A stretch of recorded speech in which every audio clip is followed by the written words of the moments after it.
Les amis, bonjour à tous et très heureux de vous retrouver pour cette nouvelle semaine sur l'actualité du Real Madrid. Vous le savez, c'est la trêve internationale pendant 15 jours, mais ça ne va pas m'empêcher de parler du Real, de ce qui tourne autour de l'actualité de ce club-là.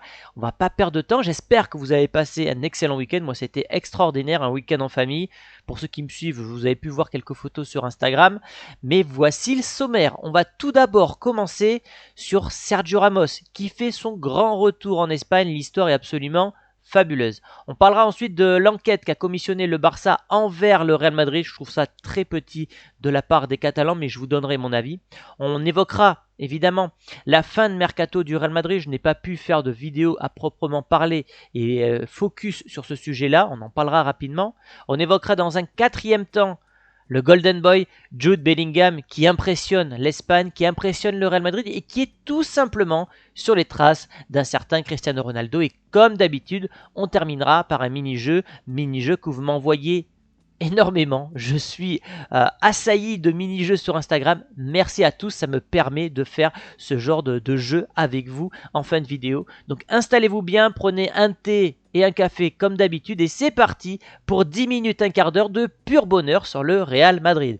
On commence tout d'abord avec le classement de la Liga. Vous le voyez, le Real Madrid est en tête, seul club à 12 points, donc 4 victoires en 4 matchs. Ça a parfois été compliqué, notamment ce week-end contre Retafe avec un but à la 94e de Jude Bellingham. Il y a la surprise de Girone, je ne pense pas qu'ils vont tenir ce rythme-là, il y a toujours des petites surprises comme ça en début de saison. Le Barça qui pourtant je trouve a des débuts compliqués, c'est-à-dire que chaque rencontre est difficile pour les Catalans, mais mine de rien, ils sont à 10 points, ils sont pas loin derrière nous, donc on n'a pas le droit au faux pas. L'Atlético, ils sont à 7 points, mais ils ont un match en moins. Bref, on fera des petits points comme ça sur le classement de la Liga au fur et à mesure. Marca qui nous montre aujourd'hui une petite une nostalgique puisque c'est Sergio Ramos à l'époque formé à Séville avec la coupe cheveux longs. Il était incroyable en tant que latéral droit puisqu'à l'époque il était latéral droit. Oui, Sergio Ramos revient en Espagne. Il terminera sa carrière du côté du FC Séville. Cette histoire est absolument fabuleuse. Il a refusé 11 millions d'euros de Galatasaray qui lui proposait un pont d'or avec les Icardi et tout ça. Et il a même refusé 20 millions d'Al Ittihad, le champion en titre d'Arabie Saoudite. C'est le club où évolue Fabinho, Kanté et bien sûr son ancien coéquipier et ami Karim Benzema. Et le défenseur espagnol devrait toucher un peu plus d'1 million d'euros par an à Séville. Il a fait le choix du cœur et là où aujourd'hui, si vous voulez, l'argent prédomine surtout dans le sport et notamment dans le football, voir des histoires comme Ramos et comme Di Maria qui retournent dans le club de leur cœur, leur club formateur, ça me fait plaisir. Ça me fait plaisir et c'est touchant. Et ce dernier devrait donc refouler la pelouse du Bernabéu le 24 février 2024. J'espère que le Bernabéu lui fera une ovation. Il est selon moi le plus grand défenseur de l'histoire du Real Madrid. Donnez-moi votre avis sur ce retour de Sergio Ramos en Espagne. On continue avec le deuxième sujet du jour. Le Barça a commissionné une liste de certaines décisions d'arbitrage depuis le début de la saison, affirmant, avec beaucoup de culot évidemment, qu'il y a du favoritisme pour le Real Madrid et contre le Barça. Je trouve que c'est pas digne d'un grand club, d'une institution telle que le Barça de faire ce genre d'enquête. Je trouve que c'est pas digne dans le sens où quand ils sont premiers, comme l'an passé, il n'y a jamais eu d'enquête contre le Real Madrid. Et là, au bout de 4 journées, alors que contre Retafe, le Real aurait pu avoir plusieurs pénaltys, un carton rouge pour le gardien adverse, il y a des décisions dans tous les sens. Des fois, ça tourne en faveur du Real Madrid, des fois, ça tourne en leur défaveur, comme pour le Barça. Mais avoir le culot de faire ce genre d'enquête, alors que le Barça est mouillé dans une enquête de corruption, d'arbitrage avec l'affaire Negreira, je trouve que ce club est vraiment ridicule sur cette opération. Je n'irai pas plus loin, j'ai pas envie de partir dans des mots que je ne pèserai pas. Le mercato du Real Madrid, pour la première fois de l'histoire les amis, pour la première fois de l'histoire, et c'est absolument historique, on ne se rend pas compte, le Real Madrid va donc jouer une saison sans numéro 9. Et vous le voyez, il y a eu de très grands noms. Le premier numéro 9 de l'histoire du Real Madrid, c'est Di Stefano. le joueur ou l'un des joueurs les plus importants de l'histoire de ce club. Santillana, l'un des meilleurs buteurs du club. Il y a eu Morientes, il y a eu Ronaldo le Brésilien, il y a eu Hugo Sanchez qui fait partie, je crois, du top 5, top 6 des meilleurs buteurs du club. Benzema, Cristiano Ronaldo. Bref, c'est un numéro légendaire du côté du Real Madrid et le voir sans joueur, ça fait bizarre, d'autant plus qu'il y avait l'opportunité d'aller chercher un Harry Kane. J'ai toujours milité pour la venue de l'anglais, je l'ai dit dès le mois de juin. Je ne voulais pas qu'on aille sur Mbappé parce que je sentais une nouvelle fois qu'on allait prendre une douille, même si le Real Madrid officiellement ne s'est pas présenté, n'a pas porté d'intérêt aux Français. Je trouve qu'il y a une certaine obsession du clan, enfin du board de Madrid et plus particulièrement de Pérez à aller chercher un homme qui ne veut pas spécialement venir au Real Madrid. Et je me pose de plus en plus la question, est-ce qu'Mbappé est fan de Madrid ou est-ce qu'Mbappé était fan de Cristiano Ronaldo? Ce qui est deux choses totalement différentes.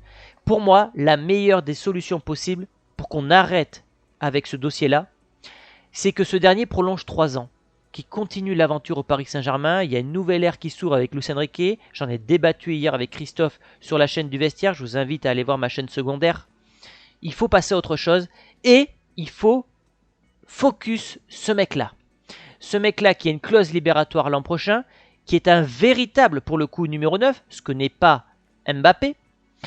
Son agent Pimienta a ouvert la porte à un possible départ dès l'année prochaine en disant que tous les contrats de ces joueurs sont conclus de manière à ce que les joueurs puissent avoir une porte de sortie à tout moment, ce qui est donc le cas du Norvégien. Et vous le voyez sur cette image-là, il a commenté la célébration, enfin le post Instagram de Jude Bellingham, son ancien coéquipier du côté de Dortmund.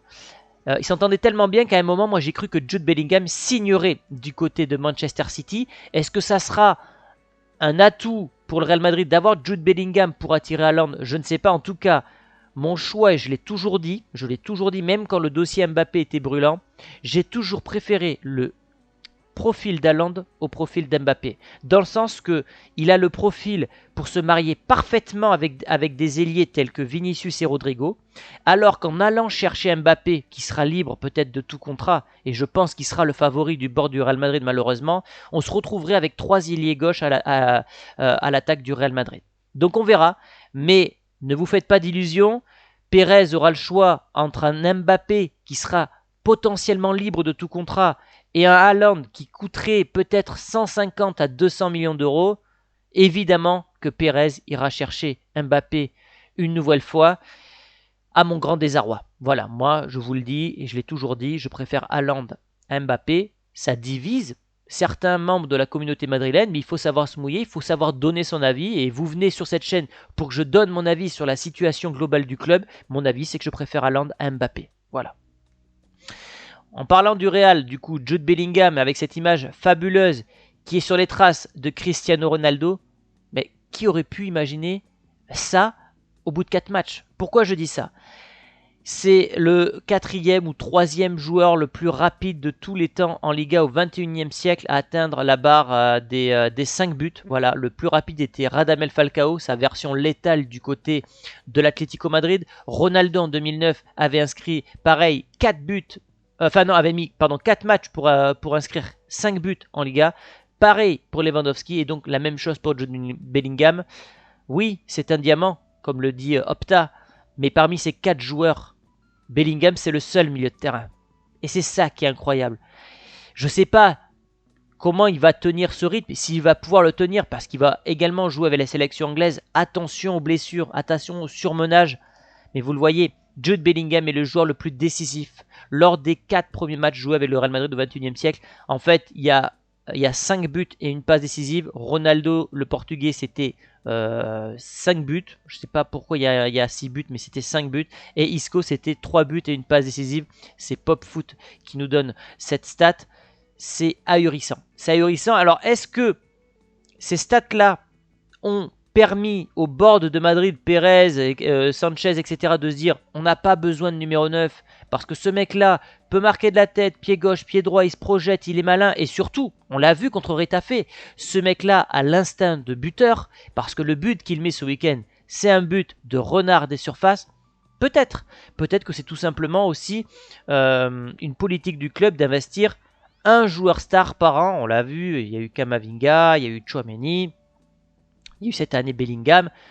Une pierre après l'autre chaque été. Et peut-être que c'est pour ça que le Real ne s'est pas positionné sur un attaquant. Peut-être que les finances avec le stade ne le permettaient pas. On termine les amis par ce mini-jeu. Vous avez donc, c'est quoi le 10 euros, voilà, 10 euros, je vais y arriver. Ils se sont trompés dans les chiffres, c'est pour ça. Et vous devez composer votre milieu de terrain avec 3 chapeaux, si je puis dire. Donc le premier chapeau est composé de Xavi, Iniesta, Pirlo et Zidane. Alors là, vous le savez, sans surprise, je vais choisir Zidane, même si Iniesta est un candidat très crédible. J'adore Andrés Iniesta, malgré que ça soit un ancien joueur du Barça. Je trouve que c'était, allez, peut-être top 3, top 4 des meilleurs milieux de terrain de tous les temps. J'adore, mais vous le savez, Zidane, ça a été mon premier joueur préféré du football. Et je vais choisir Zidane en tant que meneur de jeu. Dans le chapeau 2, on a des profils plus défensifs. On a Busquets, on a Patrick Vieira, on a Touré, deux profils plutôt similaires, et on a Schweinsteiger.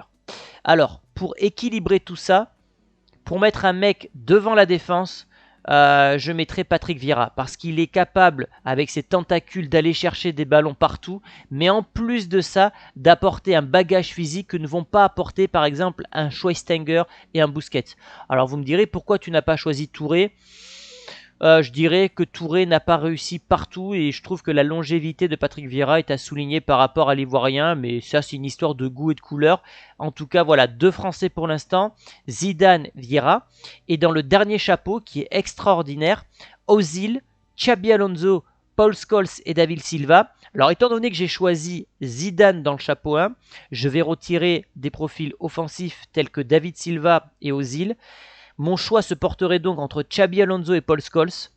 Mais là, pareil, mon goût personnel, même si peut-être que Paul Scholes est un meilleur milieu que Xabi Alonso, je choisis l'Espagnol Xabi Alonso.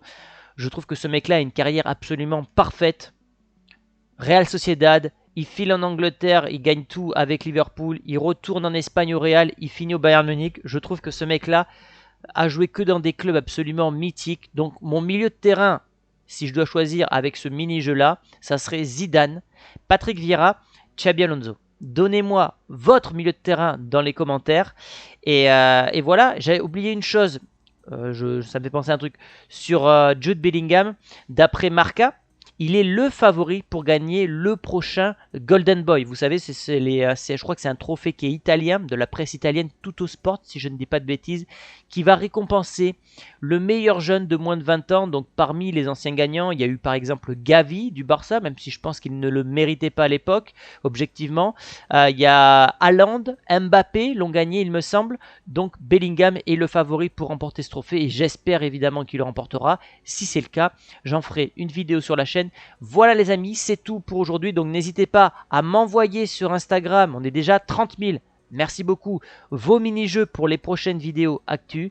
N'hésitez pas à liker la vidéo, à vous abonner si ce n'est pas encore fait. Je vous fais la bise et je vous dis à très bientôt. Ciao.